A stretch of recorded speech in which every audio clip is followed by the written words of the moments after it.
নমস্কার বন্ধুরা, আমার নতুন একটি ব্লগে আপনাদের সকলকে স্বাগত। আজকে শেয়ার করব বিয়েবাড়ির স্টাইলে দই কাতলা।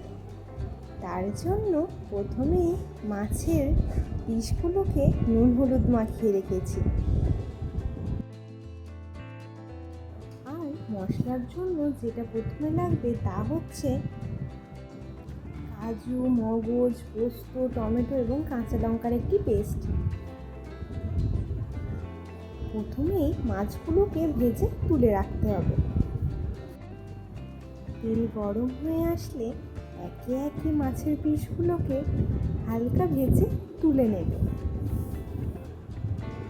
খুব কড়া করে ভাজতে হবে না, খুব হালকা হালকা ভাজতে হবে।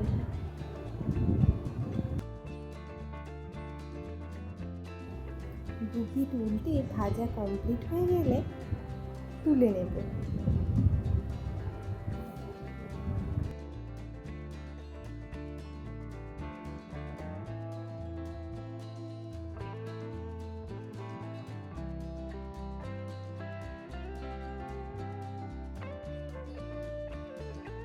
মাছগুলি তুলে নিয়ে তেলে দিয়ে দেব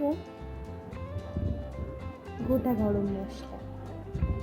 তার মধ্যে আছে তেজপাতা, শুকনো লঙ্কা, দারুচিনি, এলাচ এবং লবঙ্গ।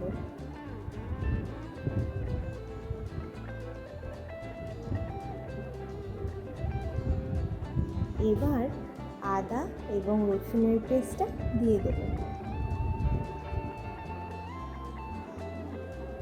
হালকা ভাজা ভাজা হয়ে আসলেই দিয়ে দিতে হবে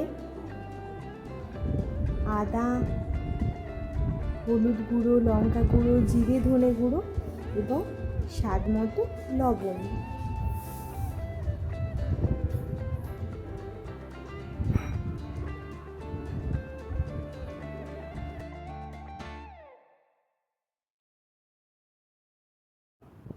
মশলাগুলি হালকা ভাজা ভাজা হয়ে গেলে দিয়ে দিতে হবে সেই আগেই পেস্ট করে রেখেছিলাম কাজু, মগজ, পোস্ত, টমেটো এবং কাঁচা লঙ্কার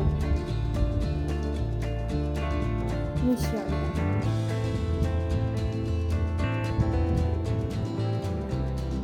এটি দিয়ে খুব ভালোভাবে নাড়াচাড়া করে ভেজে নিতে হবে। অপেক্ষা করতে হবে তেল ছাড়া পর্যন্ত। মশলা থেকে তেল ছেড়ে এলে দিয়ে দিতে হবে ফেটিয়ে রাখা টক দই, যাতে আমি সামান্য চিনি মিশিয়ে রেখেছিলাম টেস্টের ব্যালেন্সের জন্য। দইটি দিয়ে সামান্য জল দিন, যাতে দইটা ফেটে যাওয়ার ভয় না থাকে।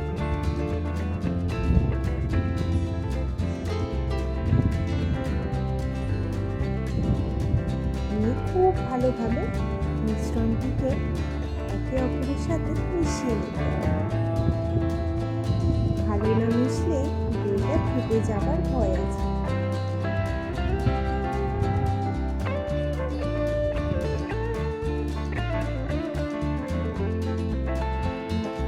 জল ছেড়ে আসলে পরিমাণ মতো জল। এবার অপেক্ষা করতে হবে ঝোলটা ফুটে যাওয়া পর্যন্ত।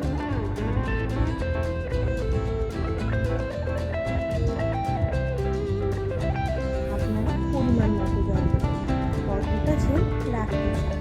যেহেতু দই কাতলা একটি গ্রেভি জাতীয় খাবার, তাই খুব একটা বেশি জল দেওয়ার প্রয়োজন। হালকা ফুটে উঠলে দিয়ে দেবো ভেজে তুলে রাখা মাছের পিসগুলো।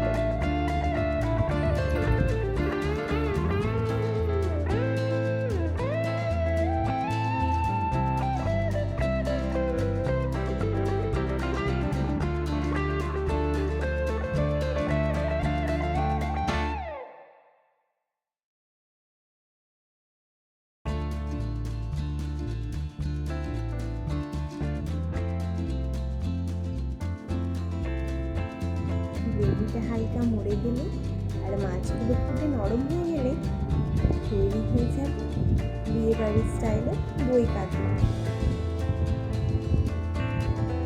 গরম গরম ভাতের সাথে পরিবেশন করুন বিয়েবাড়ির স্টাইলের দই কাতলা। আমরা সবাই বিয়েবাড়িতে দই কাতলা রেসিপিটা খুবই পছন্দ করি। এরকমভাবে বাড়িতে বানিয়ে দেখতে পারেন, খুব ভালো লাগবে।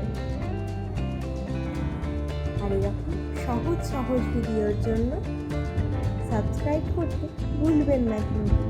দেখা হবে পরের একটি ব্লগে।